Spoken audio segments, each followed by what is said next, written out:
తర్వాత కొన్ని విషయాలు ధ్యానం చేద్దాం. మరియు యెహోవా వాక్కు నాకు ప్రత్యక్షమై ఇలాగు సెలవిచ్చాను, నరపుత్రుడా, తూరు అధిపతితో ఇలాగూ ప్రకటింపుము, ప్రభువగు యెహోవా సెలవిచ్చున్నదేమనగా, గర్విష్ఠుడవై నేనొక దేవతనైనట్టు సముద్రము మధ్యను నేను ఆసీనుడనై ఉన్నాను అని నీవు అనుకొనుచున్నావు. నీవు దేవుడవు కాక మానవుడవై ఉండి దేవునికి తగినంత అభిప్రాయము కలిగి ఉన్నావు. నీవు దానియేలు కంటే జ్ఞానవంతుడవు, నీకు మర్మమైనదేదియూ లేదు. చిన్న ప్రార్థన. ప్రేమ కలిగిన మా తండ్రి, వందనాలు, స్తోత్రాలు. మరలా మమ్మను మీ సన్నిధానంలో నిలవబెట్టినందుకై స్తోత్రాలు. మీరు మాకు ఇచ్చిన ఈ మంచి సమయం కొరకై స్తుతిస్తూ, లేఖనాలలో స్పష్టంగా నీ వాక్యాన్ని అర్థం చేసుకుని జీవించడానికి కృపనిమ్మని యేసు ప్రభువారి నామములో ప్రార్థిస్తున్నాము తండ్రి, ఆమేన్. మనము గతంలో తూరును గూర్చినటువంటి సంగతులు మనం వింటూ వస్తున్నాం. 26వ అధ్యాయం ప్రారంభం నుంచి తూరును గూర్చినటువంటి విషయాలు 28వ అధ్యాయం 19వ వచనం వరకు ఈ తూరును గూర్చినటువంటి సంగతులు ఉన్నాయి. ఆ తర్వాత 28వ అధ్యాయం 20వ వచనం నుంచి మనము సీదోను పట్టణం గురించి మనం చూస్తాం. తూరు, సీదోను. సరే, ఇప్పుడు గత వారమే మనం కొన్ని సంగతులు విన్నాం. తూరు యొక్క అభిప్రాయం ఏంటో, తూరు ఏమనుకుందో, ఈ సంగతులన్నీ విన్నాం. నేను జ్ఞానవంతుడిని అనుకుంది తూరు, గర్విష్ఠిగా. కాబట్టి 2వ వచనంలో, ఆహా, జనులకు దూరముగా ఉన్న పట్టణము పడగొట్టబడెను, అది నేను పరిపూర్ణము పొంది తిని అనుకుంది. అంత మాత్రమే కాదు, నేనొక దేవతను అనుకుంది. తర్వాత 12వ వచనంలో పరిపూర్ణ జ్ఞాన సంపూర్ణ సౌందర్యము గల పట్టణము అని చెప్పుకున్నాం. కాబట్టి ఇవన్నీ కూడా తూరుని గురించినటువంటి విషయాలు.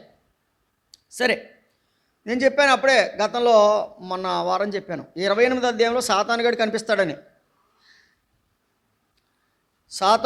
సాతాను శాస్త్రాన్ని శాటనాలజీ అంటారు, లేదా డేమనాలజీ అంటారు. ఏంజిలాలజీ అనేది ఒకటి ఉంది. ఏంజిలాలజీ అంటే దేవదూతల శాస్త్రం. ఏంజిలాలజీలో ఒక భాగమే సాతాను శాస్త్రం. దూతల్లో ఒకడే కదా సాతానుగాడు. కాబట్టి సాతాను శాస్త్రాన్ని శాటనాలజీ లేక డేమనాలజీ అంటారు. ఇది ఏంజిలాలజీలో ఒక భాగం. ఇది బైబిల్ స్టడీ చేసుకునే వాళ్ళకి ఒకవేళ మీకు బోల్డంత ఇన్ఫర్మేషన్ దొరుకుతుంది కనుక మీరు ఇంటర్నెట్లో కూడా చూడొచ్చు. అవసరాన్ని బట్టి ఒక సిస్టమేటిక్ స్టడీ చేయడానికి ఇది వీలుగా ఉంటుంది. సరే, దానికంటే ఎక్కువగా వాక్యాన్నే ధ్యానం చేయాలి. వాక్యం ధ్యానం చేస్తే ప్రభు సహాయం చేస్తాడు. రైట్. ఇప్పుడు 28వ అధ్యాయంలో ఈ యొక్క సాతానుగాడి యొక్క పరిస్థితిని మనం చూడవచ్చు. 28వ అధ్యాయం 2వ వచనంలో, నేనొక దేవతను, నేనొక దేవతను, నీవు దేవుడవు కాక మానవుడవై ఉండి దేవునికి తగినంత అభిప్రాయం. ఎంత అభిప్రాయం అంట? మనుషులకే దేవునికి తగినంత అభిప్రాయం. లాస్ ఏంజల్స్లో జరిగింది అదే. దేవునికే లెక్కలేదు వాళ్ళకి, దేవునికే విలువ లేదు వారికి, దేవునికి వారు విలువ ఇవ్వలేదు. దేవునికి 0 మార్కులు ఇచ్చారు. దేవునికి విలువ ఇవ్వలేదు. ఎందుకు విలువ ఇవ్వలేదు? వాళ్ళకి డబ్బు ఉంది. ఏముంది? డబ్బు ఉంది. ఇప్పుడు ఈ రోజున డబ్బు ఉందా? లేదు. వాళ్ళ దగ్గర ఉన్న వజ్రవైడూర్యాలు అంటండి అసలు వెలకట్టలేమంట. అటువంటి అద్భుతమైన వజ్రవైడూర్యాలు వాళ్ళ దగ్గర ఉన్నాయంట. కానీ ఒక్క వజ్రవైడూర్యం కూడా వాళ్ళకి దొరకట్లేదు ఇప్పుడు. ఏ వ్యక్తులైతే దేవుని కంటే ఎక్కువ అభిప్రాయాన్ని కలిగి ఉంటారో వారికి దొరికేది అదే. ఏం దొరికింది ఈ రోజున? లాస్ ఏంజల్స్లో ఏం దొరికిందో తెలుసా? కేవలం నిలువ నీడలేక నిరాశ్రయులై వేల కొద్ది మంది ప్రజలు, వాళ్ళందరూ సాదాసీదా వ్యక్తులేం కాదు. ఇప్పుడు మందంతా ఎలా ఉంటుందంటే, ఒకసారి రాజుగారు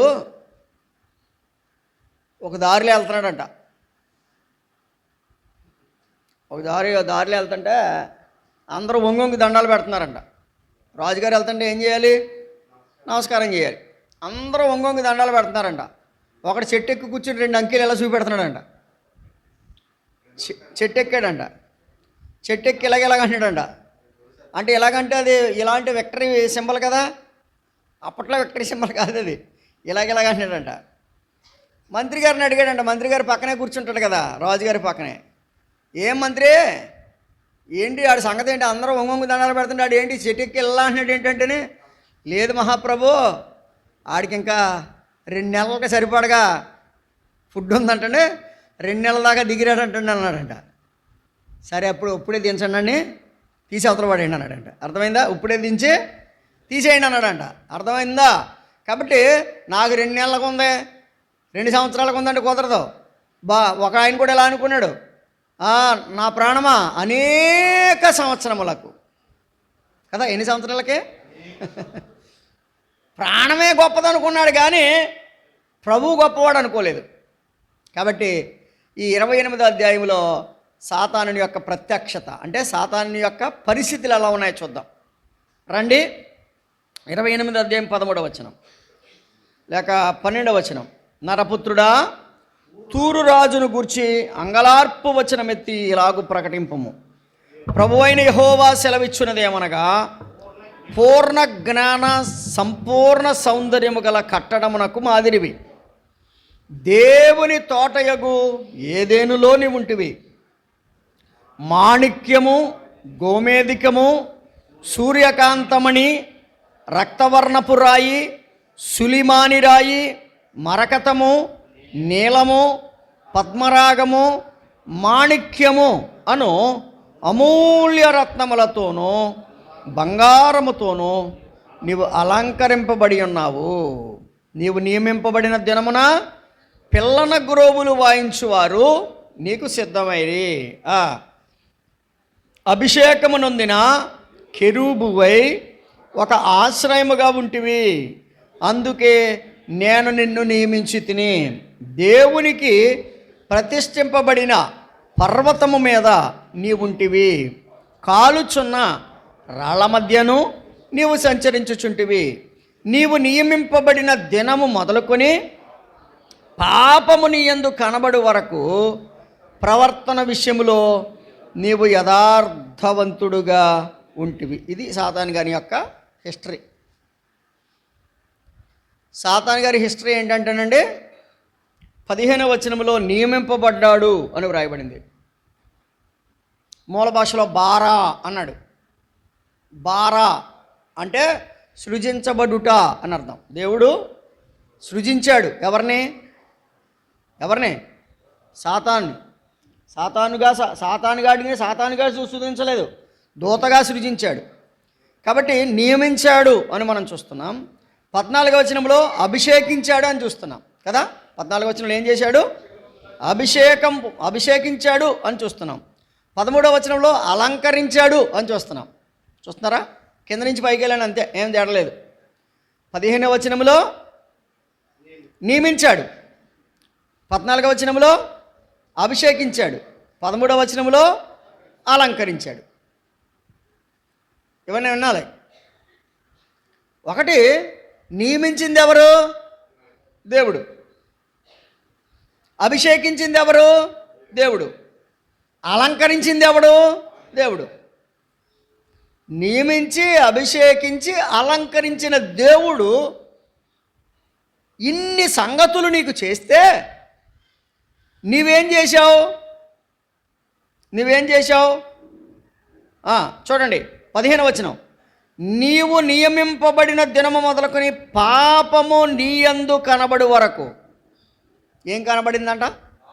అది రైట్. ఈ మాట పట్టుకుందాం, మనకు వర్తమానం వచ్చేసింది. నియమించాడు, అభిషేకించాడు, అలంకరించాడు. నియమించి అభిషేకించి అలంకరించిన వానిలో దేవుడు ఏం చూశాడు? పాపం కనపడిందంట. పాపం కనపడిందంట. ఏమిటా పాపం? పాపం కనబడితే దేవుడు ఏం చేశాడు? ఏమండి? 16వ వచనం. అయితే నీకు కలిగిన విస్తారమైన వర్తకము చేత లోపల నీవు అన్యాయము పెంచుకొని. ఎక్కడ? దేవుడేమో నీకు అన్నీ ఇస్తే, దేవుడు నిన్ను నియమించి అభిషేకించి అలంకరించి నీకు ఉన్నతమైన స్థానం నీకు ఇస్తే నువ్వు పాపము నీలో కనబడింది. పాపం ఎక్కడ కనబడింది? లోపల. పాపం ఎక్కడ కనబడిందండి? లోపల. ఇక్కడ మనం చాలామంది ఉన్నాం. మేడిపండు చూడ మేలిమయ్యుండు. అయ్యి బాబా అన్నయ్య చాలా మంచి అని అంటాడు. పక్కకి గొతులుతా వేడివే. అర్థమవుతుందా? నిన్న ఒక ఆయన చెప్తున్నాడు, ప్రైజ్ లార్డ్ బ్రదర్ అంటాడంట. పక్కెళ్ళి అంటాడంట, ఎందుకు చావలేదు రీడా అనుకుంటాడంట. దేవుడు ఇంక ఈయన ఎందుకు కేకలేదు అనుకుంటాడంట. ఒక ఆయన చెప్తున్నాడు, నన్ను అందరూ చచ్చారు కానీ వీడు ఎప్పుడు చస్తాడరా అనుకునేవాడంట. కానీ అనుకున్నవాడే పోయాడు. అర్థమవుతుందా? జాగ్రత్త. ఏం పెంచుకున్నాడు వీడు? చెప్పండి. పాపం కనబడడం అంటే పాపం బయటికి కనబడదు. ఎక్కడుంది? ఇది లోపల ఉంది. ఒక్క మాట చెప్పనా, నీలో కూడా ఒకవేళ పాపం లోపలుంటే నీకు కూడా ఒక తీరని నష్టం కలగబోతుంది. 16వ వచనం చదువుదాం. అయితే నీకు కలిగిన విస్తారమైన వర్తకము చేత లోపల నీవు అన్యాయము పెంచుకొని పాపము చేయించు వచ్చితివి గనుక దేవుని పర్వతం మీద నీవు ఉండకుండా. చాలండి. ఎక్కడ ఉండకూడదా? ఆల్రెడీ నీకు ఇచ్చినటువంటి స్థానం పోగొట్టేసుకున్నావు. దేవుని పర్వతం మీద నీవు ఉండకుండా. కారణం ఏంటో తెలుసా? నియమించిన దేవుణ్ణి, అభిషేకించిన దేవుణ్ణి, అలంకరించిన దేవుణ్ణి, ఆయన మీదే నువ్వేం చేసావు? లోపల. ఏ లోపల? స్నేహితులారా, ప్రభు మన హృదయాలు ఎరిగినవాడు. ప్రభు ఏమి ఎరిగినవాడు? మన హృదయాలు ఎరిగినవాడు. ఆయన మనము ఏమై ఉన్నామో పైన చూసి లోపల ఉన్న పరిస్థితి చెప్పేస్తాడు. ఇప్పుడు వచ్చినాయేమో స్కానింగ్లు. ఆయన నీ లోపల ఉన్న అన్ని సంగతులు బయట పెట్టేస్తాడు. నువ్వు ఎలాగొచ్చి కూర్చున్నావో, ఎలాగ ఆలోచిస్తున్నావో, ఎందుకు వచ్చావో కూడా ఆయనకి తెలుసు. కొంతమంది చూడడానికి వస్తారు, కొంతమంది వినడానికి వస్తారు, కొంతమంది మార్కులు వేయించుకోవడానికి వస్తారు. మార్కులు వేయించుకోవడం అంటే మస్తర్ వేయించుకోవడమే, మస్తర్ అటెండెన్స్. కొంతమంది మార్కులు వేయడానికి వస్తారు. ఎలా చెప్పారు ఏంటి, నువ్వు ఎన్ని వేసినా నువ్వు ఎందుకు వచ్చావో ఆయనకు తెలుసు. ఇప్పుడు జనసమూహం ఉందండి. జనసమూహంలో యేసుప్రభు వారు 12 ఏళ్ళు ఒక చిన్నపిల్ల చనిపోయింది. 12 ఏళ్ల వయసు కలిగిన చిన్నపిల్ల. అక్కడికి వెళ్ళిపోతున్నాడు ఆయన. వెళ్ళిపోతుంటే అందరూ అన్ని విషయాలకు వస్తే ఒక ఆవిడ ఇంకొక విషయానికి వచ్చింది. ఎందుకంటే ఆయన వస్త్రపు చెంగు ముట్టుకోవాలని. ఎవరు గొప్పవాడు చెప్పండి? భయముతో భక్తితో ప్రభు యొక్క తాకిడి నాకు కావాలి, ప్రభువు నేను ముట్టుకుంటే చాలు, ప్రభువు ఆయన నాకు స్వస్థత ఇస్తే చాలు అని దేవుని మీద భక్తితో వచ్చింది. అందుకని నాలోంచి ప్రభావం వెళ్ళిపోయింది అంటున్నాడు ప్రభు. ఎవరు నా మీద పడ్డారంటే, ఏం ప్రభు ఏంటి జనాలు ఎంతమంది పడుతుంటే నా మీద పడ్డారు, నాలోంచి ప్రభావం వెళ్ళిపోయింది అటువంటి ఎంతోమంది పడ్డారు, కానీ ఒక్కరిలోకే వెళ్ళింది ప్రభావం. అర్థమవుతుందా? ఆయన మీద పడిన వాళ్ళు ఎంతమంది? అనేక మంది. ఆయన్ని చాలామంది తాకారు. అవునా? తాకలేదా ఏంటి? ఇప్పుడు యేసుప్రభు వారు వెళ్తుంటే ఓన్లీ ఆమె ఒక్కతే తాకింది అనుకున్నారా? కాదు. ఆమె కంటే అనేక మంది, గుద్దినోడు ఒకడు, అలాగొకడు, ఎలాగొకడు, ఫోటోలు తీసుకునేవాడు ఒకడు. అప్పుడు ఫోటోలు లేవులేండి. ఇలాగా అవసరమైతే ఆయన దగ్గరికంట వెళ్ళి ఎంతకైనా మంచిది యేసుప్రభు దగ్గరికి వెళ్ళి చూద్దాం అనుకునే వాళ్ళు ఉన్నారు చాలామంది. ఆయన ముట్టుకున్న వారు ఉన్నారు. కానీ ఏ వ్యక్తి అయితే భక్తితో భయముతో ముట్టిందో ఆమెకు మాత్రమే ప్రయోజనం కలిగింది. మరలా నేను చెప్పనా, నువ్వు రావడం వల్ల నీకు ప్రయోజనం అని నువ్వు అనుకోవద్దు. నువ్వు భయభక్తులతో దేవుని దగ్గరికి వస్తేనే ప్రయోజనం. కాబట్టి గమనించాలి. అన్నాడు, ఇదిగో నేను నిన్ను నియమించాను, నేను నిన్ను అలంకరించాను, అభిషేకించాను, అలంకరించాను. కానీ నీలో ఏం కనబడింది? పాపం కనబడింది. ఏంటి ఆ పాపం? యెషయా గ్రంథం 14 అధ్యాయం. యెషయా గ్రంథం 14 అధ్యాయం 12వ వచనం.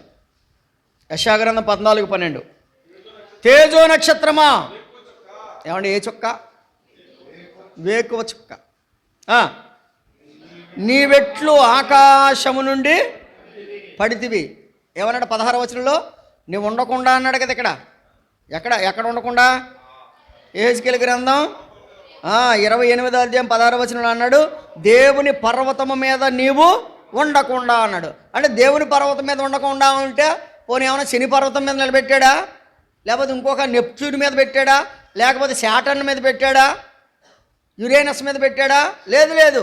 ఏం చెప్తున్నాడు చూడండి.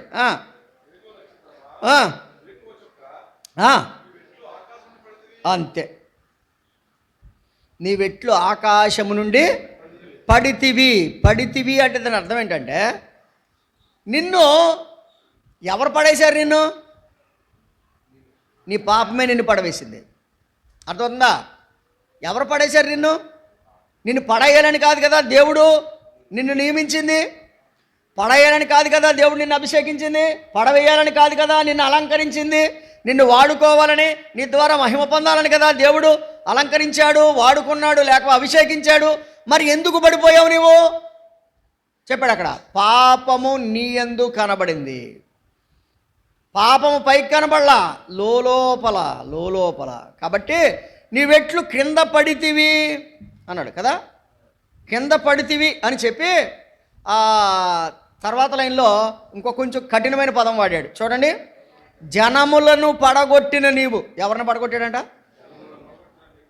ఇదేంటండి? జనాలను పడగొట్టడం ఏంటి? జనాలను పడగొట్టిన నీవు.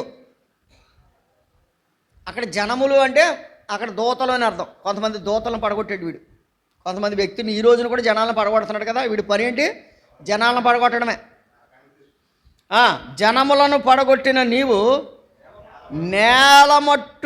మట్టము వరకు. ఏమంటే ఎక్కడ ఏ మట్టం అంట? నేల మట్టం. నేలవారు అంటారు కదా. నేల మట్టం వరకు నరికేశాడట. నేల మట్టము వరకు నరకబడితివి. ఎందుకు క్రింద పడితివి కదా? ఆకాశం నుండి నీవెట్లు ఆకాశం నుండి పడితివి, నరకబడితివి. పడ్డాడు, నరకబడ్డాడు. ఎందుకు ఇంత కోపాన్ని దేవుడు అతని మీద తెచ్చుకోవాల్సి వచ్చింది? దేవుని మీద అతడు ఎటువంటి పాపాన్ని అతడు పెంచుకున్నాడు? అతనికి ఉన్నటువంటి లోపల ఉన్న పాపం ఏంటి? 13వ వచనం. నేను ఎక్కడికి ఎక్కేస్తానంటున్నాడు? అయ్య బాబోయ్, నేను ఆకాశానికి ఎక్కేస్తాను, దేవుని నక్షత్రములకు పైగా నా సింహాసనమును హెచ్చింతును. విన్నారా? ఎక్కడికి ఎక్కేస్తాడంట? ఆల్రెడీ దేవుడు నీకు ఇచ్చిన స్థానం ఒకటి ఉంది కదా. అందరూ గుర్తుపెట్టుకోండి. కుటుంబంలో నీ స్థానము భార్య అయితే భార్యగా ఉండు, కుమార్తె అయితే కుమార్తెగా ఉండు, భర్త అయితే భర్తగా ఉండు, అన్న అయినా తమ్ముడైనా ఏ స్థానంలో దేవుడు మనల్ని ఉంచాడో ఆ స్థానంలో మనం ఆ స్థానానికి న్యాయము చేయాలి. ఇప్పుడు దేవుడు నియమించాడు, అభిషేకింపబడిన కెరూబువై అంటే అభిషేకించాడు. ఏమండి అక్కడ రత్నాల గురించి చెప్పాడండి. అమూల్యమైన రత్నాల చేత అలంకరించాడు. ఇవన్నీ అలంకరిస్తే వాడు లోపల పెంచుకున్నటువంటి పాపం ఏంటో చూడండి. నేను ఆకాశమునకు ఎక్కిపోయేదను. ఎక్కడికి ఎక్కేస్తాను? ఎవరికి పైగా? ఆగండి. దేవుని నక్షత్రాలకు పైగా అంటే దేవుడి కంటే పైకి వెళ్తానన్నాడా? దేవుడి కంటే కింద ఉంటానంటున్నాడా? దేవుని నక్షత్రాలకు పైగా. ఎవరికి పైగా? గుర్తుపెట్టుకోండి. ఎప్పుడైతే దేవుని కంటే పైగా వెళ్తాననుకుంటావో దేవుడు నిన్ను నేలమట్టం చేస్తాడు. ఈ రోజున లాస్ ఏంజల్స్లో చేసింది అదే. ఏం చేశాడు? నేలమట్టం. అంతేనా? నేలమట్టమేనా? నేలమట్టం వరకు తీసేశాడు. శాటిలైట్ ఫోటోలు తీసి చూపిస్తుంది. వేలాది వేలాది లక్షల కోట్ల రూపాయలు విలువైనటువంటివన్నీ నేలమట్టం అయిపోయాయి. పూర్వం చిన్నప్పుడు ఎక్కడైనా ఇల్లు అంటుకుందనుకోండి, ఎంత కంగారు పడిపోయేవారంటే అన్నీ తాటేకిళ్ళే కదా, ఆ సంగతి అలా పక్కన ఉండి పెట్టుకుని ఏళ్ళంటి మీద నీళ్ళు వేసుకోవడం సరిపోయేది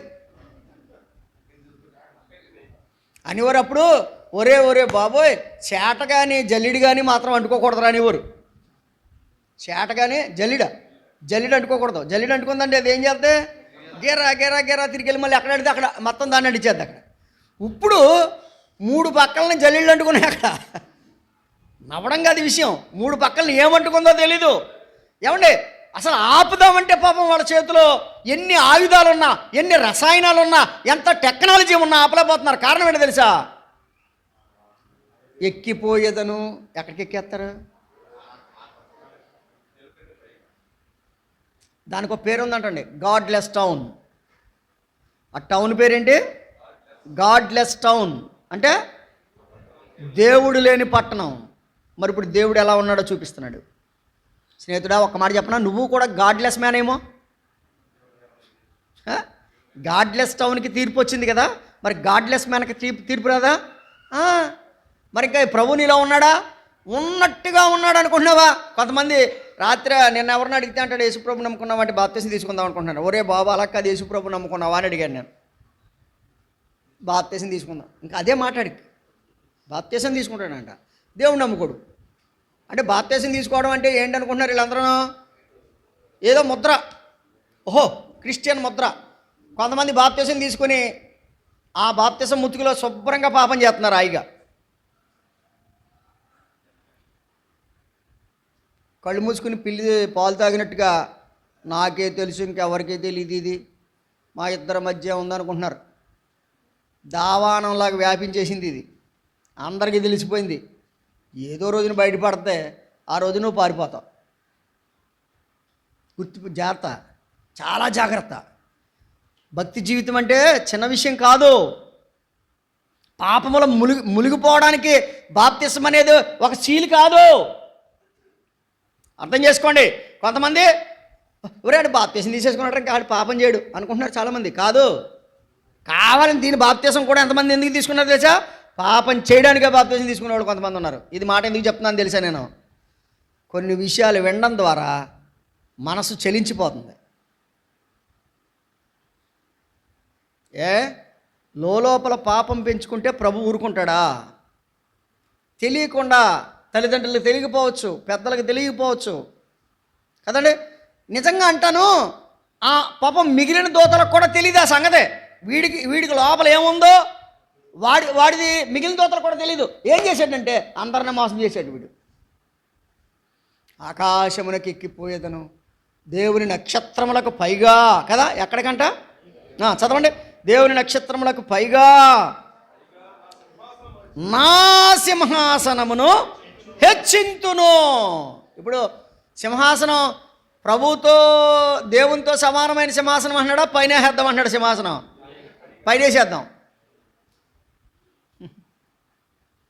లాస్ ఏంజల్స్లో ఒక సినిమాకి 11 మార్కులు ఇచ్చారండి. ఒక సినిమాకి. ఇంకో సినిమాకి 3 మార్కులు ఇచ్చారండి. The creator of the universe గాడ్కి 0 మార్కులు ఇచ్చారండి. అమ్మా అయ్యా, నువ్వు దేనికి ఎక్కువ మార్కులు ఇస్తున్నావు అంటే, దేవుడు 0, ఆ పైన 3, ఆ పైన 11. సాతానుగాడి లక్షణం అది. సాతానుగాడు ఏమంటున్నాడు? దేవుడి కంటే పైకి వేసేసుకుంటాను సింహాసనం. ఎక్కడ? నక్షత్రాల పైన, దేవుడి కంటే పైన నా సింహాసనాన్ని వేసేసుకుంటాను. తర్వాత మాట, ఉత్తర దిక్కునున్న సభాపర్వతము మీద అది. ఇప్పుడు ఏమన్నా ఒక మాట చెప్పనా? ఎక్కడ కూర్చుంటాడంట? రైట్, ఇక్కడ ఒక మాట చెప్పాలనుకుంటున్నాను. అసలు దేవుడు దూతలకు ఇచ్చిన పరిచర్య ఏంటి? కూర్చునే పరిచర్య. యెషయా ఇదే యెషయా గ్రంథంలో ఒక మాట చదువుతాం రండి. దేవుడు దూతలకు ఇచ్చిన పరిచర్య ఏంటో చూడండి. 6వ అధ్యాయం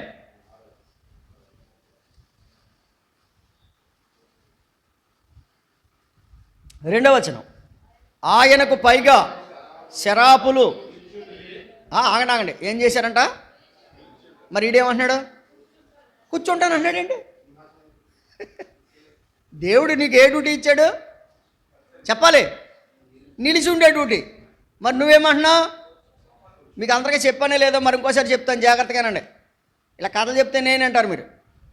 ఓసారంట ఒక యజమాని దగ్గర ఒక నైట్ వాచ్మెన్గా పనిచేస్తున్నాడంట. ఒక యజమాని దగ్గర నైట్ వాచ్మెన్గా పనిచేస్తున్నాడంట. నైట్ వాచ్మెన్గా పనిచేస్తున్నప్పుడు నైట్ వాచ్మెన్ తన జీవితాన్ని చాలా చక్కగా గడుపుతున్నాడు. ఆ యజమానికి చాలా నమ్మకమైనటువంటి నైట్ వాచ్మెన్. అయితే ఏం జరిగిందంటే, ఒక రోజున నైట్ వాచ్మెన్కి ఒక కళ వచ్చింది. నైట్ వాచ్మెన్కి ఏమొచ్చింది? ఒక కళ వచ్చింది.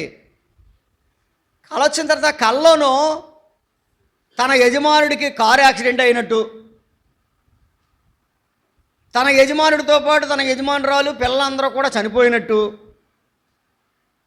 ఆ దుఃఖాన్ని తట్టుకోలేక ఈడు బోర్ని ఏడుస్తున్నట్టు వచ్చిందంట కళ. వీడు పొద్దున్నే డోర్ కాడికి వెళ్ళి వచ్చేస్తున్నాడంట. ఏంటి ఎప్పుడు చెప్పేద్దామా అని, అంతే కదా. కొంతమందికి ఒక్కోసారి నాకు నేను ఎవరైనా కళకు వచ్చాను అనుకోండి, పొద్దున్నే ఫోన్ చేస్తారా తమ్ముడు ఎలా ఉన్నామని. అంటే ఏదో వాళ్ళ బాధ వాళ్ళదే, అంతే కదా. అంటే వెల్ విషర్స్ ఉంటారు కొంతమంది. అలాగా డోర్ దగ్గరికి వెళ్తున్నాడంట, మళ్ళీ వచ్చేస్తున్నాడంట. ఇంకా తలుపు తీయలేదు. ఇంతకే కళ వచ్చింది కదా, కళ చెప్పేయాలి. చెప్పబోద్ది లోపల కడుపు బాగదు కదా, చెప్పేయాలి. రైట్ సరే అని చెప్పేసి కాసేపటికి బయటకు వచ్చాడు. బయటకు వచ్చిన తర్వాత అయ్యగారండి అని ఏడిచేస్తున్నాడంట. ఎవరు? వాచ్మెన్. చెప్పోయా ఏంటి పొద్దునే ఏడిపోయింది చెప్పోయా, చాలా పనులు ఉన్నాయండి. అలా కాదండి అయ్యగారండి అంటున్నాడంట. ఓరి బాబు నేను నమస్కారం ఎదురు చెప్పరా బాబు అండి, నేను అలా కాదండి బాబు, కాలు వచ్చిందండి, ఆ కళ్ళలో మీకు యాక్సిడెంట్ అయిందండి, అమ్మగారు పిల్లలు కూడా చచ్చిపోయానని బోరు నేర్చాడంట. సరే అయితే అర్జెంట్గా ఈయన ఉద్యోగం నుంచి తీసేయండి అన్నాడంట. ఏమన్నాడు? వీడిని ఉద్యోగం నుంచి తీసేయండి అన్నాడంట. ఆ చుట్టుపక్కల ఉన్న వాళ్ళందరూ ఇదేం కర్మరా బాబు, ఆ యజమానుడి మీద ఎంత ప్రేమతోటి కళ వచ్చిందని చెప్పేసి బాధపడుతుంటే ఉద్యోగం నుంచి తీసేయమంటాడంటే, ఒరేయ్ అసలు నీ డ్యూటీ ఏంటి అని అడిగాడంట. కాపలా కాసేవాడు ఏం చేయాలి? మెలకుగా ఉండాలి. మరి నువ్వెందుకు నిద్రపోయావు? కళ వచ్చింది ఎప్పుడు వస్తుంది? అది కూడా గాఢ నిద్రలోకి వెళ్ళిపోతే కళ వస్తుంది నీకు. అంటే నువ్వు చేయాల్సిన డ్యూటీ చేయకుండా, చెప్పండి, నువ్వు చేయాల్సిన డ్యూటీ చేయకుండా నిద్రపోయావు. ఇప్పుడు మరి కళ వచ్చింది, నేను చచ్చాను, నా బాణాలు చచ్చింది, నా పిల్లలు చచ్చాను చెప్తా, తీసే నిద్రపడేది ఇచ్చిపడండి అన్నాడంట. ఇప్పుడు చెప్పండి, సాతానుగాడికి కూడా అదే జరిగింది. సాతానుగాడి డ్యూటీ ఏంటి? సాతానుగాడి కాదు, దూతల డ్యూటీ. సాతానుగాడిని అనకండి ముందు, మనం సాతాను ముందని చెప్పిన ఏంజిలాలజీ అన్నాను కదా. ఏంజిల్స్ యొక్క డ్యూటీ ఏంటి? చదవండి 6వ అధ్యాయం 2వ వచనం. ఆయనకు పైగా శరాపులు నిలిచి ఉండిరి, ఒక్కొక్కరికి 6 రెక్కలుండెను, ప్రతివాడు 2 రెక్కలతో తన ముఖమును 2తో తన కాళ్ళను కప్పుకొనుచు 2తో ఎగురుచుండెను. ఎక్కడైనా సరే కూర్చుని అవకాశం ఉందా? ఎగరడం, నిలబడ్డం, అంతేనా? ఎగరడం, నిలబడ్డం, ఇంతే తప్ప ఇక వేరే అవకాశం లేదు. కానీ మరి వీడికి వచ్చిన ఆలోచన ఏంటి? ఎంతసేపు నిలబడటమేనేంటి, ఎంతసేపు ఎగరటమేనేంటి, కూర్చుందాం అనుకున్నాడు. పోనీ అది కూడా పోనీ దేవుని పక్కన కూర్చుందాం అనుకున్నాడా? కాదు, కుదరదు. దేవుని నక్షత్రాలకు పైగా నా సింహాసనాన్ని వేసుకుంటాను, ఉత్తరమున సభాపర్వతం మీద కూర్చుంటాను. ఒక్క మాట చెప్పమంటారా స్నేహితులారా, ప్రియులారా? దేవుడు మనకి ఏం పని ఇచ్చాడు? ఆ పని తప్ప నువ్వు ఏ పనికి వెళ్ళినా సరే సాతానుగాడికి పట్టిన గతి పడద్దే, గుర్తుపెట్టుకోండి. దేవుడు మనకు అప్పగించిన దాన్ని పని చేయాలి. పెద్దలు, పరిచారకులు, సేవకులు, సువార్థికులు ఎవరి పని వాళ్ళు చేయాలండి. ఒక మాట చెప్పమంటారా? సంఘంలో నాకు ఏది పని లేదనుకునేవాడు కూడా అసలు అటు రక్షించబడలేదని లెక్క. సంఘంలో నాకు ఏది పని లేదంటాడు కదా కొంతమంది. ఏముందండి మాకు చేస్తాక అంటున్నారు కదా. ఏమీ లేదా? రోజు ఇల్లు తుడుచుకుంటారా? రోజు ఇల్లు తుడుతారా? మరి రోజు మందిరం తుడుతారా? తుడవరా? మరి రోజు తుడవచ్చు కదా. గుర్తుపెట్టుకోండి, ఈరోజు నేను తుడుతాను, రేపొద్దు నువ్వు తుడు అని చెప్పేసి అనుకోండి. అంతేగాని తుడిచివాడిని మానిపించాడు. లేకపోతే ఏదో నేను చేసి పని నేను చేయాలి, ఇది అర్థమవుతుందా? చేసి పని నేను చేయాలనుకోకండి, ఇంకొక పని ఉంటుంది, ఆ పని చూసుకోండి. ప్రభు ఖచ్చితంగా సహాయము చేస్తాడు. గుర్తుపెట్టుకోండి, ఇక్కడ మనసులో ఒక ఆలోచన వచ్చింది వాడికి. ఏంటి ఆలోచన అంటే, పైకి ఎక్కేద్దాం, నిలబడే పని దేవుడిచ్చాడు, ఎగిరే పని దేవుడిచ్చాడు. కానీ వాడు ఏం చేశాడు? కూర్చుంటాను అనుకున్నాడు. రండి మరలా రండి, యెషయా గ్రంథం 14వ అధ్యాయం. ఉత్తరమున సభాపర్వతం మీద కూర్చుందును, మేఘమండలము మీదకి ఎక్కుదును, మహోన్నతునితో నన్ను సమానునిగా చేసుకొందును అని నీవు నీ మనసులో ఎక్కడ అనుకుంటున్నావు? అందుకని ఇందాకేమన్నాడు? లోపల అన్నాడు. ఎక్కడ లోపల అంటే, అమ్మా నీ మనసులో ఏముందో నాకు తెలుసా? తెలీదు, కానీ ప్రభువుకు తెలుసు. లోపల అనగా మనసులో అనుకున్నావు కదా. మనసులో నువ్వు అనుకున్న సంగతి ఏంటి? ఇదిగో నేను పైకెక్కేస్తాను అనుకున్నావు. ఇందాకేమన్నాడు? రండి, యెహెజ్కేలు గ్రంథం 28వ అధ్యాయం 16వ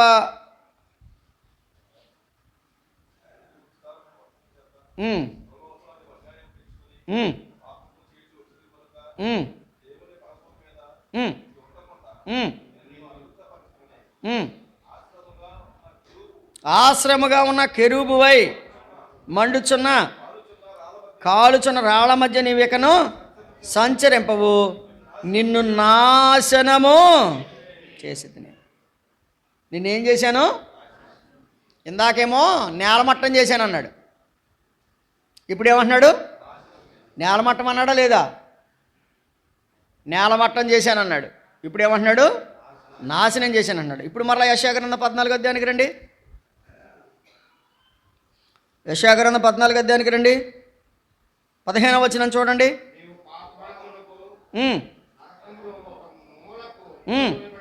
అది నరకంలోనూ మళ్ళీ మధ్యలో ప్లేస్ కాదు ఇది అంటారా? సెంట్రల్ ప్లేసు, నరకంలో సెంట్రల్ ప్లేస్ కాదు ఇది. చెప్పండి, నరకములో ఒక మూలకు, గమనిస్తున్నారా? నేల మట్టుకు నరికి పడేశాడు, నేలమట్టం చేశాడు, నాశనమైతివి అన్నాడు. ఇప్పుడేమంటున్నాడు? నరకములో ఒక మూలకు వెళ్ళిపోయావు. చెప్పండి, వీడు లోపల పెంచుకున్న పాపం వీడిని ఎక్కడికి నడిపించింది? నరకంలో మూలకే. ఎక్కడ వేసుకుందాం అనుకున్నాడు సింహాసనం? అదేంటి మరి, అక్కడ ఉండాలి కదా సింహాసనం, ఎక్కడికి ఎందుకు వచ్చాడు వీడు? అంటే నువ్వు పాపం చేస్తే ప్రభుత్వం ఉండలేవు,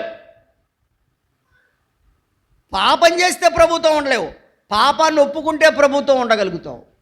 కాబట్టి వాడు పాపం చేశాడు కాబట్టి వాడి స్థితి ఎక్కడికి వచ్చేసింది? నరకంలో మూలకు వచ్చేసాడు. ఆ మూలలో ఎక్కడ దిక్కుని కూర్చుంటాను లేరా బాబా అంటున్నాడంట. ఎవడ సాతానుగాడు? ఈ బ్యాచ్ అందరూ కదా, మిగిలిన శాతాన్ని బ్యాచ్ ఉంది కదా, ఈ బ్యాచ్ అందరూ కలిసి ఈయన ఎక్కడికి గిండారు? మూలకి గిండారు. అంటే ఈయనందరికీ నాయకుడు, నాయకుడే కానీ నడిపించి ఆఖరికి మొత్తం మిగిలిన వాళ్ళందరూ ఈయన వెనక్కి గిండారు. ఎక్కడికి? మూలకి. ఇప్పుడు ఎక్కడ ఉంటున్నాడు సాతానుగాడు? అప్పుడే నరకంలోకి వెళ్ళలేదులేండి. ఇప్పుడు ఎక్కడ ఉంటున్నాడు వాడు అంటే, ఇప్పుడు వాడి పరిస్థితి ఎక్కడుందో చూద్దాం రండి. ఎఫెసీ పత్రిక 2వ అధ్యాయం 2వ వచనం. ఎఫెసీ పత్రిక 2:2. మీరు వాటిని చేయుచు వాయుమండల సంబంధమైన అధిపతిని. ఎక్కడ ఉన్నాడు ఇప్పుడు వీడు? వాయుమండలంలో ఉన్నాడు. ఏ మండలంలో ఉన్నాడు? ఇంకా నరకంలోకి వెళ్ళలేదు. నరకంలోకి వెళ్తాక ఇంకా టైం ఉంది, కంగారు పడకండి. రేపొద్దున ఆఖరి జడ్జిమెంట్ జరుగుతుంది. ఆఖరి జడ్జిమెంట్ జరిగిన తర్వాత అప్పుడు వాడిని దేవుడు ప్రభువు నిత్యము నరకంలోనికి పంపిస్తాడు. ఇప్పుడు వాడు అందుకని ఎక్కడ తిరుగుతున్నాడు? వాయుమండలంలో తిరుగుతున్నాడు. తిరగడం మాత్రమే కాదు, వాడు వాయుమండలంలో తిరిగంట కొంతమందిని ప్రేరేపిస్తూ ఉంటాడంట. ఏం చేస్తాడు చూడండి, అక్కడ రాసి ఉంది. అనగా అవిధేయులైన వారిని ఇప్పుడు ఏం చేస్తున్నాడు? అది చక్కగా జరుగుతున్న కుటుంబంలో కొంపడెట్టడానికి ప్రేరేపిస్తాడు. అన్నాదమ్ముల మధ్య కొప్పడెట్టడానికి ప్రేరేపిస్తాడు. అత్తా కోడళ్ళ మధ్య దెబ్బలాట్లకు ప్రేరేపిస్తాడు. అర్థమవుతుందా? అది నీకు అర్థం కావట్లా. ఆడు వాయుమండలంలో ఉండి, వాయుమండలంలో ఉన్న రిమోట్ ఆడిది చేతిలో ఉంది, నిన్ను మాత్రం ఇష్టం వచ్చినట్టు వాడుకుంటున్నాడు. నిన్ను ప్రేరేపిస్తున్నాడు. 6వ అధ్యాయానికి రండి. ఎఫెసీ పత్రిక 6వ అధ్యాయం 12వ వచనం. ఏలయనగా మనము పోరాడున్నది శరీరులతో కాదు కానీ ప్రధానులతోనూ అధికారులతోనూ ప్రస్తుత అంధకార సంబంధులకు లోకనాథులతోనూ ఆకాశమండలమందున్న దురాత్మల సమూహములతోనూ. అది ఇప్పుడు ఆల్రెడీ ఆడు ఓ సమూహం తయారు చేసుకున్నాడంట. ఎవరినే? ఓ సమూహం. ఆడి మాట వినే సమూహం. దురాత్మల చెప్పండి. బైబిల్ గ్రంథంలో దురాత్మ ఎక్కడుంటే అక్కడ నెమ్మది ఉందంటారా? లేదు. దురాత్మ ఉందంటే నెమ్మది లేదు. అయితే సోదరుడా సోదరి, నీలో ఏ ఆత్మ ఉంది? దేవుని ఆత్మ ఉందంటే దురాత్మకు చోటు లేదు, అంతే కదా? దేవుని ఆత్మ ఉందంటే దేనికి చోటు లేదు? దురాత్మ ఉందంటే దేవుని ఆత్మకు చోటు లేదు. చెక్ చేసుకోండి ఒకసారి, కళ్ళు మూసుకుని నీలో ఉన్న ఆత్మ ఏదో. వాడు వాయుమండలంలో ఉన్నాడు, భూమి మీద నిన్ను కంట్రోల్ చేస్తున్నాడు. భూమి మీద నిన్ను కంట్రోల్ చేసి వాడి లోపల ఏం పెంచుకున్నాడో నువ్వు కూడా లోపల అదే పెంచుకునేలా చేస్తున్నాడు. అవునా కదా? వాడు లోపల ఏం పెంచుకున్నాడు? పాపం పెంచుకున్నాడు. నువ్వు లోపల ఏం పెంచుకుంటున్నావు? పాపం పెంచుకున్నావు. ఎందుకు? వాడు ప్రేరేపించే శక్తి. ఎందుకు ప్రేరేపిస్తున్నాడు తెలుసా? వాడికి సాతానుడికి ఆల్రెడీ దేవుడు రిజర్వేషన్ చేసేసాడు. వాడికి రిజర్వేషన్ టికెట్ రిజర్వ్ అయిపోయింది. వాడికి ఎక్కడ? పాతాళంలో మూలనే. ఇంకా మొత్తం భోగి అంతా ఖాళీ ఉంది. ఆ భోగిలో నువ్వు కూడా కావాలని, అరే నేను ఒక్కడనైతే ఎలాగా? ఇదివరకు సాధారణంగా ఏం చేసేవారంటే నైటు సినిమాకి వెళ్తాను రారా అనేవారు, తోడు జత. ఇప్పుడు సాతానుగాడికి ఆల్రెడీ రిజర్వ్ అయిపోయింది. ఇప్పుడు నిన్ను కూడా ఒరే రారా విహారయాత్రకు వెళ్దాం అంటున్నాడు, రారా పిక్నిక్కి వెళ్దాం అంటున్నాడు, రారా సినిమాకి వెళ్దాం అంటున్నాడు. మొన్న అంటున్నాడు ఒకడు, అంటున్నాడు అన్నయ్య అందరూ కాలవాతల సిట్టింగ్ వేసారన్నయ్య అంటున్నాడు. ఏం వేశారట? కాలవాతల సిట్టింగ్ ఏంటి? ఎక్కడికి తీసుకెళ్ళాడు సాతానుగాడు? అనుకుంటున్నారు అంతే మీరు. కాలవాతలకు కాదు, నరకంలోకి తీసుకెళ్ళిపోతున్నాడు వాడు. జాగ్రత్త. మీరు ఏమనుకున్నా సరే వాడు ఏం చేస్తున్నాడు? వాడు ప్రేరేపించి కాలవాతలు అనుకుంటున్నావు అంతే. నువ్వు ఎక్కడికి వెళ్ళావు? నరకంలోకి తీసుకెళ్ళిపోతున్నాడు. జాగ్రత్త. అయితే ఇప్పుడే నీకు అవకాశం ఉంది. ఏంటో తెలుసా? యేసు ప్రభువా నేను పాపిని, నా పాపాలు క్షమించమంటే వెంటనే ఆ దురాత్మను దేవుడు నీలో నుంచి ఏం చేస్తాడో తెలుసా? తీసివేస్తాడు. ఎందుకో తెలుసా? ఏమండి, సేన అనే దెయ్యం పట్టిన వాడి ఆ దెయ్యాలన్నీ కూడా ఒక్క మాటతో తీసేయలేదండి. ఎన్ని పాపాలైనా సరే, ఎన్ని దెయ్యాలైనా, ఎన్ని దురాత్మలైనా నువ్వు ఒక్క మాట ప్రభువుని అడిగితే ప్రభు ఇప్పుడు తీసేస్తాడు. యేసు ప్రభు లేని సిట్టింగ్ ఏ సిట్టింగ్ అయినా సరే అది పాపమే. గుర్తుపెట్టుకోండి.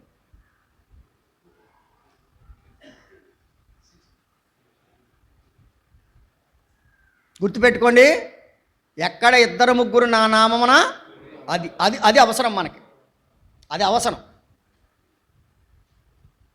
పెళ్ళొచ్చిందని, పండగ వచ్చిందని, ఎవరిదో పెళ్ళని, ఎవరిదో దినమని ఇవన్నీ వద్దు. ఇది సాతాను ప్రేరేపణ. వాడు లోపల మనసులో పాపం పెంచుకొని దేవుని కంటే ఎక్కువగా ఆలోచించుకొని వాడు ఆల్రెడీ దేవుని చేత నరకబడి నేలమట్టం చెయ్యబడి కదా, ఏమండి, నశించిపోయి నాశనానికి రెడీ అయిపోయి సముద్రంలో పాతాళంలో ఒక మూలకపోయాడు.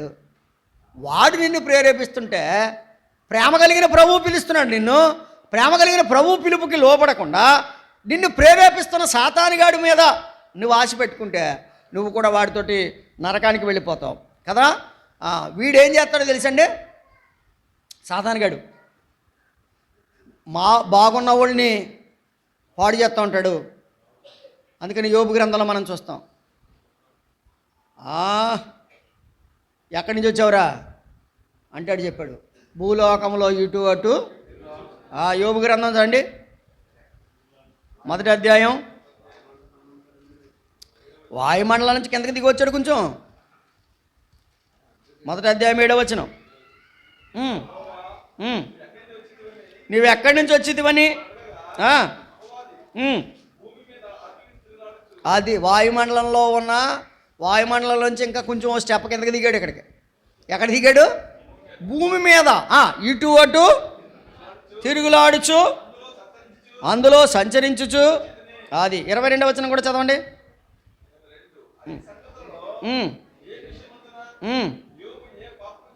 క్షమించాలి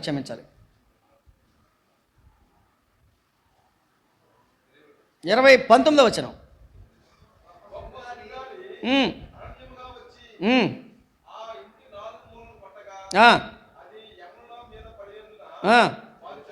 రైట్, వినండి. ఇప్పుడు భూమి మీదకి వచ్చి దేవుని పిల్లలను కూడా నష్టపరుస్తున్నాడు వీడు. ఎలా నష్టపరుస్తున్నాడు తెలుసా? విషయం చూడండి. 13వ వచనం. ఒకానొక దినమున యోబు కుమార్తెలు తమ అన్నయ్యంట భోజనము చేసు ద్రాక్షరస పానము చేయుచుండగా ఒక దూత అతని యొద్దకు వచ్చి, కదా వింటున్నారా, ద్రాక్షరసం పానం చేస్తున్నారంట పిల్లలందరూ. అది ఆ దేశం యొక్క సంప్రదాయం అని అనుకుందాం. మరి ఆ సాంప్రదాయాన్ని వాళ్ళలో చొప్పించిన వాడు సాతానుగాడు. ఎలా చొప్పించాడంటే, ఇదిగో 12వ వచనం, యెహోవా ఇదిగో అతనికి కలిగిన సమస్తము నీ వశమున ఉన్నది, అతనికి మాత్రము ఏ హాని చేయకూడదని అపవాది సెలవిగా వాడు యెహోవా సన్నిధి నుంచి బయలువెళ్ళి ఒక చిన్న పిక్నిక్ పెట్టుకునేలా చేశాడు. అర్థమవుతుందా? మీరు అర్థం చేసుకోవాలి. పిల్లలందరూ కలిసి ఒక చోట కూర్చుని గెట్ టుగెదర్. ఏ గెట్ టుగెదర్ ఇది? చూడండి, అక్కడ ఉంది, ద్రాక్షరసానికి సంబంధించిన గెట్ టుగెదర్. ఎప్పుడైతే ద్రాక్షరసం తాగాడో నోవహు మత్తుడయ్యాడు కదా. లోతు పాపం చేశాడు, అవునా? ద్రాక్షరసం తాగకపోతే లోతు పాపం చేసేవాడా? ద్రాక్షరసం పట్టించేశారు కదా లోతుకి. ద్రాక్షరసం తాగకపోతే పాపం చేస్తాడా? చేయడు. అలాగే ద్రాక్ష తోట వేసి ద్రాక్షరసం తాగకపోతే వస్త్రహీనుడిగా పడిపోతాడా నోవహు? పడడు. వస్త్రహీనుడిగా పడిపోవడానికి కారణం అదే. అర్థమవుతుందా? హేయమైన పాపం చేయడానికి కూడా కారణము అదే. రైట్. ఇప్పుడు మెల్లిగా ఏం చేశాడంటే, అదేమీ తప్పు కాదులే అన్నట్టుగా ఒక చిన్న పిక్నిక్ పెట్టించాడు. ఇప్పుడు ఏం చేశాడు? ఒక భయంకరమైన ఒక సుడిగాలిని గిర్రని తీసుకొచ్చి వాళ్ళు ఎక్కడైతే కూర్చున్నారో ఆ ఇంటి మీద కొట్టించాడు. 4 మూలలా కొట్టంగానే ఏమైపోయింది ఇప్పుడు? అర్థమన్నా? యవనుల మీద పడిపోయింది, యవనులు చనిపోయారు. అర్థం చేసుకోండి తెల్లారా, అయ్యలారా, అమ్మలారా, అర్థం చేసుకోండి. సాతానుగాడు మనలను, మన బిడ్డలను పాడు చేయడానికి ఎంత ప్రయత్నం చేస్తున్నాడో చూడండి. కాబట్టి యోబు గారు అయితేనేమో రోజు తన పిల్లలు పాపం చేశారేమో, దేవునికి ద్రోహం చేశారేమో అని ఆయన ఏం చేస్తాడంట? 5వ వచనంలో ఉంది, వారి వారి విందు దినములు పూర్తి కాగా. ఏ దినములు? విందు దినములు పూర్తి కాగా యోబు తన కుమారుడు పాపము చేసి తమ హృదయంలో దేవుని దూషించురేమో అని. అంటే దాని అర్థం ఏంటి? ఈ విందు వల్ల, ఈ విలాసాల వల్ల, అవకాశాన్ని బట్టి హృదయంలోకి ఏమొచ్చేస్తుంది? పాపం వచ్చేస్తుంది. నాకు తెలిసిన ఒక సహోదరి చాలా భక్తి కలిగింది. ఏమంటారు అది, చుట్టూ ముగ్గేశారు. ముగ్గేస్తే హరిదాస్ గారు వచ్చారు. పిల్లలందరూ డ్యాన్స్ చేస్తుంటే ఈవిడ కూడా వేస్తుంది డ్యాన్స్. వీడియో తీసి నాకు చూపించి, సార్ చూడండి సార్ అన్నారు. అమ్మా, సాతానుగాడు ప్రేరేపించాడు, మనం ఏం చేస్తాం? ఏం ప్రేరేపించాడు సాతానుగాడు? కూర్చున్నట్టు ఉండరేలో ఆ డ్యాన్స్ చేస్తా ఈయన లాక్కెళ్ళిపోతారు, ఇలాగ లాక్కెళ్ళిపోయి ఈయన కూడా ఊపుతారు, ఎందుకో తెలీదు. ఆడికి నిజంగా రాదు కానీ ఊపుతారు. అంటే సాతానుగాడు ఏం చేస్తున్నాడో చూడండి. అందుకనే చెప్పాడు, దుష్ట సాంగత్యము అది. నువ్వు ఎక్కడున్నావో గుర్తుపెట్టుకో. అంతగా వాడు తిరిగి తిరిగి తిరిగి తిరిగి కుటుంబాన్ని నాశనం చేశాడు, ఆస్తి నాశనం చేశాడు కదా. కాబట్టి ఇప్పుడు ప్రేరేపిస్తున్నాడు, నాశనం చేస్తున్నాడు. అర్థమవుతుందండి? సాతానుగాడు ఏం చేస్తున్నాడు? ప్రేరేపిస్తున్నాడు, నాశనం చేస్తున్నాడు. కాబట్టి వాడికి ఓ ప్రభుత్వం ఉంది. అదుందా? వాడికి ఏముంది? గవర్నమెంట్ ఉంది వాడికి. చూద్దాం రండి. మత్తయి సువార్త 4వ అధ్యాయం, 12వ అధ్యాయం. మత్తయి సువార్త 12వ అధ్యాయం. ఇందులో మనకు కూడా ఆడి ప్రభుత్వంలో కొంతమంది ఇక్కడ మనకు నెంబర్లో ఉన్నారు. ఇక్కడ 12వ అధ్యాయం 26వ వచనం. మత్తయి సువార్త 12:26. సాతాను వెళ్ళగొట్టిన ఎడల తనకు తానే విరోధముగా వేరుపడును, అట్లయితే వాని రాజ్యం ఎలాగు నిలచును. సాతానుగాడికి ఏముందంట? రాజ్యం. సాతానుగాడి రాజ్యంలో నెంబర్లు ఉన్నారు ఇక్కడ ఎవరైనా? సాతానుగారికి ఏముందండి? దేవునికి ఏముంది? రాజ్యం ఉంది. దేవునికి రాజ్యం ఉంది, సాతానికి రాజ్యం ఉంది. మరి మనది ఏ రాజ్యం? దేవుని రాజ్యమా, సాతాను రాజ్యమా? దేవుడు సాతానుడు కూడా ఒక రాజ్యం కలిగి ఉన్నాడు. ఆ రాజ్యం అంతటికి వీడు అధిపతి కదా. ఇందాక మనం చదువుకున్నాం కదా, వాయుమండల సంబంధమైన అధిపతి. అంటే ఆ రాజ్యానికి డిక్టేటర్, ఆ రాజ్యానికి కింగ్ వాడే. వాడికి ఒక రాజ్యం ఉంది. ఈ రాజ్యం ఏమండి? మంచి వారిని నాశనం చేసే రాజ్యం. ఈ రాజ్యం నరకానికి నడిపించే రాజ్యం. ఈ రాజ్యం దేవుని పిల్లలకు నష్టం కలిగించే రాజ్యం. ఈరోజు చూడండి, చాలా ప్రాంతాల్లో దేవుని పిల్లలను నాశనం చేస్తున్నారు, కొడుతున్నారు, మందిరాలు తగలబెడుతున్నారు, బైబిల్ చించిపడేస్తున్నారు. ఇది దేవుని రాజ్యం మీద సాతాను రాజ్యం యొక్క ప్రభావం. అర్థమవుతుందా? దేవుని రాజ్యము పైన సాతాను రాజ్యం. అయితే ఒక మాట చెప్పమంటారా? నీ రాజ్యంతో నువ్వు ఎన్ని ప్రయత్నాలు చేసినా దేవుని రాజ్యం ముందు మాత్రం నిలబడే అవకాశం మాత్రం నీకు లేదు. అది సాతానుగాడికి లేదు. ఎందుకంటే వాడు పరలోకంలో నుంచి కిందకి నెట్టివేయబడ్డాడు. కాబట్టి మనలందరినీ కూడా రండి, ప్రకటన గ్రంథం 12వ అధ్యాయానికి రండి. చాలా సంగతులు ఉన్నాయి కానీ సమయం లేదు కాబట్టి దాటిపోతున్నాను. 12వ అధ్యాయానికి రండి. ప్రకటన గ్రంథం 12వ అధ్యాయం.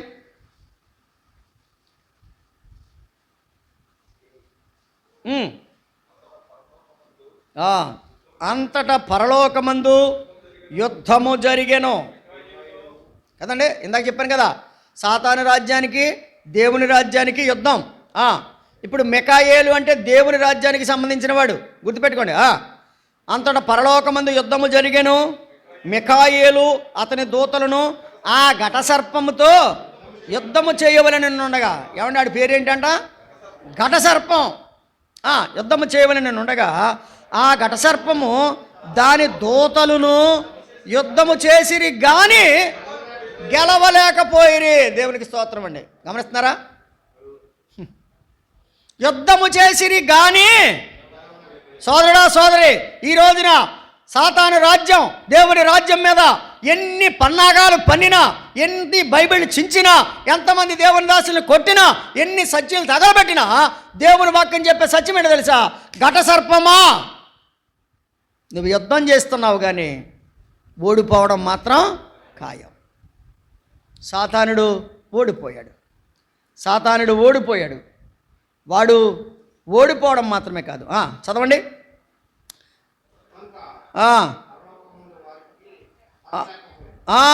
ఏం లేదు వాడికి, ఇంకా పరలోకంలో స్థలం లేదు వాడికి. కాగా సర్వలోకమును అది పట్టుకున్నది అంతా ఏంటంటే ఇప్పుడు మోసం చేసేయాలి అందరినీ. సర్వలోకాన్ని మోసం చేసేయాలి. వాడు చేసేది మోసమే. సోదరుడా, నువ్వు ఎక్కడ పడుతున్నావు తెలుసా? మోసంలో పడుతున్నావు, సాతానుగాడి మోసంలో. సర్వలోకమును మోసపుచ్చుచు అపవాదనియు సాతాననియు పేరు గల ఆది సర్పమైన ఆ మహాఘట సర్పము పడద్రోయబడెను. అది భూమి మీద పడద్రోయబడిను, దాని దూతలు దానితో కూడా పడద్రోయబడిరి. దానితో కూడా ఏం చేయబడ్డారు? పడద్రోయబడ్డారు. 13వ అధ్యాయం మొదటి వచనంకి వచ్చండి. 13వ అధ్యాయం మొదటి వచనం. 13వ అధ్యాయం మొదటి వచనం. మరియు 10 కొమ్ములను 7 తలలు గల ఒక క్రూర మృగము సముద్రంలో నుండి పైకి వచ్చుట చూచితి. దాని కొమ్ముల మీద 10 కిరీటములను, దాని తల మీద దేవదూషణకరమైన పేళ్లును ఉండెను. నేను చూచిన ఆ మృగము చిరతపులిని పోలి ఉండెను. దాని పాదములు ఎలుగుబంటి పాదముల వంటివి, దాని నోరు సింహపు నోరు వంటిది. దానికి ఆ ఘటసర్పము తన బలమును, తన సింహాసనమును, గొప్ప అధికారమును ఇచ్చెను. అంటే నన్ను ఎలాగా సీజ్ చేశారు కదా, నాకు ఎలాగా డైరెక్ట్గా పని చేయడానికి అవకాశం లేదు అని చెప్పి ఇప్పుడు 10 కొమ్ములకి బలం ఇచ్చిందంట. తన అధికారం, తన బలం, తన సింహాసనం, ఈ అధికారం అంతా కూడా 10 కొమ్ములకి ఇచ్చిందంట. 10 రాజ్యాలు, ఇశ్రాయేలు చుట్టూ ఉండే 10 రాజ్యాలు ఇవి.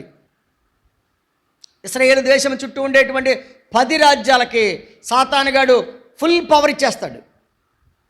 ఇచ్చేస్తే జరిగింది ఏమిటంటే, ఏమండి 4వ వచనం, ఆ మృగమును అధికారం ఇచ్చినందున వారు ఘటసర్పమునకు నమస్కారం చేసిరి. అమ్మా మహాతల్లి, నువ్వు మాకు ఇంత ధైర్యం ఇచ్చావా, ఎంత శక్తినిచ్చావా, ఎంత అధికారం ఇచ్చావా అని చెప్పి ఘటసర్పానికి నమస్కారం చేస్తారట.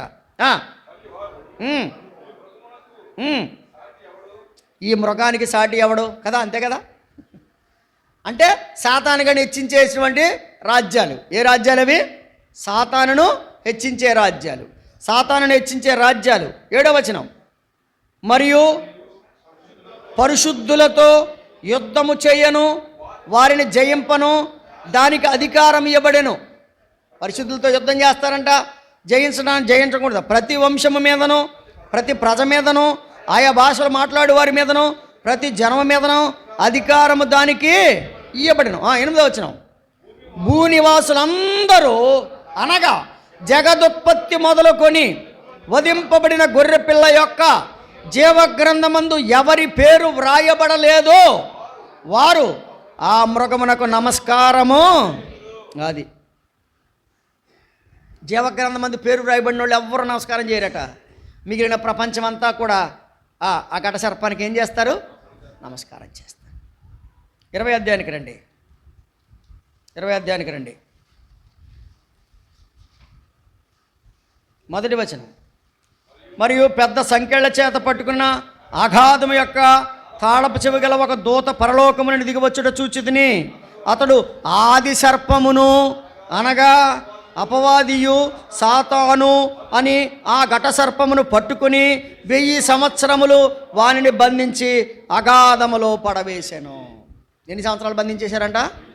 కాబట్టి ఆ 1000 ఏండ్ల పాలన అంటారు చూసారా, అది శాంతి పాలన. కారణం ఏంటంటే సాతానుగాడు ఎక్కడున్నాడు? అప్పుడు బంధించబడి అగాధంలో ఉన్నాడు. ఎన్ని ప్రయత్నాలు చేసినా చివరికి ఎవరి చేత బంధించబడ్డాడు? దేవుని దూత చేత. స్నేహితులారా, నువ్వెవరి చేతిలో ఉన్నావు? ఎవరి రాజ్యంలో ఉన్నావు? 1000 సంవత్సరాలు బంధించాడంట. తర్వాత ఏమైంది? ఆ 1000 సంవత్సరములు గడుచు వరకు ఇక జనములను మోసపరచకుండానట్లును అగాధము మూసివేసి దానికి ముద్ర వేశాను. పిమ్మటవాడు కొంచెము కాలము విడిచిపెట్టబడేను. తర్వాత మళ్ళీ కొంతకాలం బయటకు వస్తాడంట సాతానుగాడు. కొంతకాలం 1000 సంవత్సరాలు 1000 సంవత్సరాలు ఎవరిని వాడు చేసేటువంటి పరిస్థితి లేదు. ఎందుకంటే 7 ఏండ్ల పెండ్లి విందు జరుగుతుంది, సంఘం ఎత్తబడుతుంది. మనమందరం బోర ఊదగానే మనమందరం సంఘం ఎత్తబడతాం. 7 ఏండ్ల పెండ్లి విందు జరుగుతుంది. 7 ఏండ్ల పెండ్లి విందు జరిగిన తర్వాత 7 ఏండ్ల పెండ్లి విందు తర్వాత మనమందరం కూడా ప్రభుతో ఈ లోకానికి వస్తాం. ఈ లోకంలో 1000 ఏండ్ల పరిపాలన మనము చేస్తాం. ఈ 1000 ఏండ్ల పరిపాలన కాముగా ఉండడానికి కారణం ఏంటో తెలుసా? సాతానుగాడు ఎక్కడ ఉన్నాడు? బంధించబడ్డాడు. ఈ 1000 ఏండ్ల పాలన తర్వాత ఈయన ఏదో రకంగా ఫినిష్ చేయాలి కదా. కాబట్టి దేవుడు ఏం చేస్తాడు? కొన్ని రోజులు మళ్ళీ బయటకు వదిలిపెట్టాడు. వదిలిపెట్టి ఏం చేశాడో తెలుసా? 7వ వచనం, 1000 సంవత్సరములు గడిచిన తర్వాత సాతాను తానున్న చెరలో నుంచి విడిపించబడును.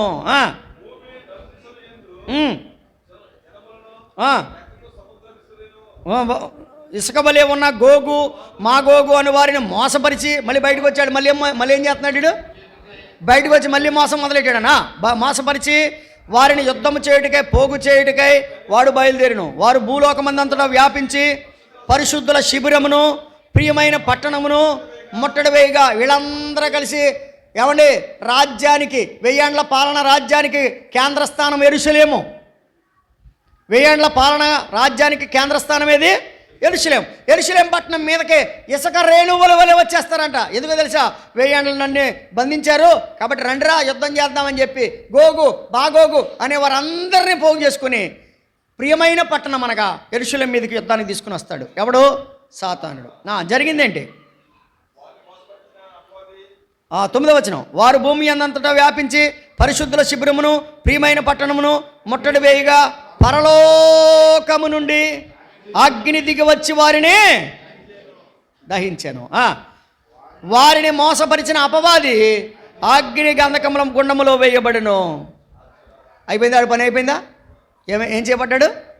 అగ్నిగుండంలో వేయబడ్డాడు. ఇప్పుడు ఆడు అగ్నిగుండంలో ఆడు ప్లేస్ ఏంటి?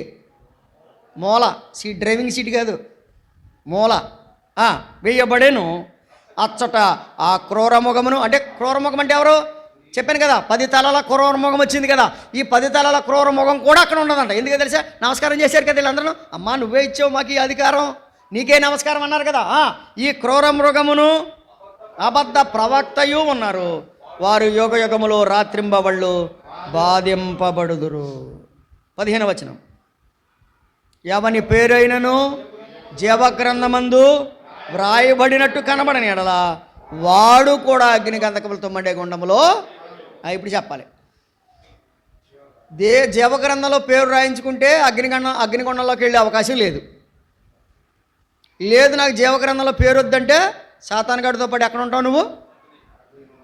చివరికి చెప్పండి, సాతాను చివరి అంశం ఏదంటే అగ్ని గంధకములతో మండే గుండం. సాతాను నిన్ను కూడా మోసం చేసి అగ్నిలోకి పంపిస్తున్నాడు. దయచేసి విను, మోసపోవద్దు. దేవుని వాక్యం చెప్తుంది, మోసపోకుడి దేవుడు వెక్కిరించబడడు. మనుషుడు ఏమి విత్తుతాడో ఆ పంటనే కోస్తాడు. గలతీ పత్రికలో చాలా స్పష్టంగా చెప్పాడు. ఇప్పుడు ఈ రోజున మనం లాస్ ఏంజల్స్లో చూస్తున్నాం, మనుషుడు విత్తింది ఖచ్చితంగా కోయవలసిందే. అయితే వినండి, దేవుడు ప్రేమ గలవాడు, నీకు ఒక అవకాశం ఇస్తున్నాడు. సాతాను ఒకవేళ నిన్ను మోసం చేసినా, సాతాను కొన్నిసార్లు నీకు అధికారం కూడా వస్తుంది. సాతానుగాడు ఏమిస్తాడంట? అధికారం కూడా ఇస్తాడు. అధికారం ఇచ్చి మోసం చేసి చివరికి తనతో పాటు నరకానికి తీసుకుని వెళ్ళిపోతాడు. ఇప్పుడైనా నష్టపోయిందేమీ లేదు, ఇప్పుడైనా మించిపోయిందేమీ లేదు. ఇప్పుడైనా నా ప్రభువా నా పేరు జీవగ్రంథంలో రాయమని అడిగితే ప్రభు నిన్ను క్షమిస్తాడు. దయచేసి తల్ల వంచి చిన్నగా, ప్రభు నా పాపిని, నా పాపాలు క్షమించండి, నన్ను నీ జీవగ్రంథంలో నా పేరు వ్రాయండి అని అడగండి. ప్రభు సహాయం చేస్తాడు. సాతానుగాడి యొక్క నాశనం అగ్నిగుండం, సాతానుగాడు ప్రేరేపించిన వారి యొక్క నాశనం కూడా అగ్నిగుండమే. చిన్న ప్రార్థన చేయగలరా? ప్రభువా సాతాను అధికారం నుంచి నన్ను విడిపించండి. వాడు మోసం చేస్తున్నాడు, నన్ను మోసం చేస్తున్నాడు, వాడు మోసం నుంచి నన్ను విడిపించండి. నరకం నుంచి నన్ను విడిపించండి. నిత్య జీవానికి నన్ను వారసునిగా చేయండి. నాయనా మరణంలో నుంచి జీవనంలోకి దాటింప చేయండి. చీకటిలోంచి వెలుగులోనికి నడిపించండి. చిన్న ప్రార్థన. ప్రేమ కలిగిన మా తండ్రి, వందనాలు, స్తోత్రాలు. ఈ సమయంలో నీ సన్నిధిలో ఉన్నాం. సాతానుడు మమ్మల్ని ప్రేరేపిస్తూ లోపల పాపాన్ని పెంచుకునేలా చేస్తూ, వాడు ఎలాగైతే నేలమట్టమయ్యాడో, నరకబడ్డాడో, నాయనా పాతాళంలో ఒక మూలకు తోయబడ్డాడో, ఆ రీతిగా మమ్మల్ని కూడా ఆ పరిస్థితిలోకి నెట్టివేయాలని చూస్తుండగా నీ అపారమైన ప్రేమ చేత ఈ లోకానికి దిగి వచ్చి సిలువలో మరణించి మా కొరకు, ప్రభువా మీరు చేసిన అద్భుతమైన సిలువ కార్యాన్ని బట్టి వందనాలు. మాకు మరొక్కసారి సాతాను యొక్క బంధకం నుంచి విడుదల దయచేయమని ప్రార్థన చేస్తున్నాం. వాడు చేస్తున్న మోసం నుంచి మమ్మల్ని విడిపించమని ప్రార్థిస్తున్నాం. నిత్య రాజ్యానికి మమ్మల్ని వారసులుగా చేయమని మా ప్రభువును మా రక్షకుడైన యేసుక్రీస్తు వారి ద్వారా ప్రార్థించి వేడుచున్నాము తండ్రి. ఆమేన్. అందరికీ వందనాలు.